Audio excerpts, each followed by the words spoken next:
I'm Jeff Myers. I served in Vietnam with the U.S. Marines in 1968, 1969, and luckily I came home without being injured or wounded.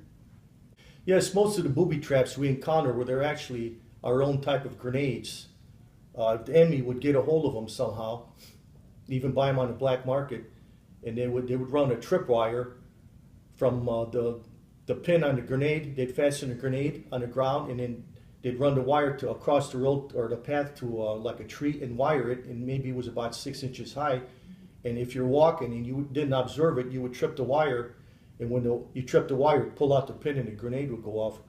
Other booby traps were our own unexploded, like artillery shells that they'd find, and they'd booby trap them, and would get killed and wounded by our own type of booby traps, our own shells. And other type of booby traps were the types they made. They were called punji pits. They were like bamboo stakes. They sharpened, and sometimes they rubbed with either human or animal manure on, put them in a pit and covered it, and then you would step on them. You'd go down, and they would stab you in the leg or cause awful cuts and everything. And it would get infected if you didn't have it treated right away.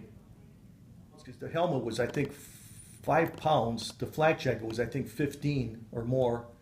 Then you had a pack on. You had all your gear.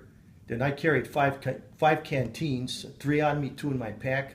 Then you carried your sea rations. I carried the poncho, a rain suit, shaving gear, soap, everything. And then we had to carry, like I said, I had 3 bandoliers of ammo, extra ammo I carried, magazines. And then each bandolier held 7 magazines. So I had like about 25 magazines on me, fully loaded. Then I carried 4 grenades.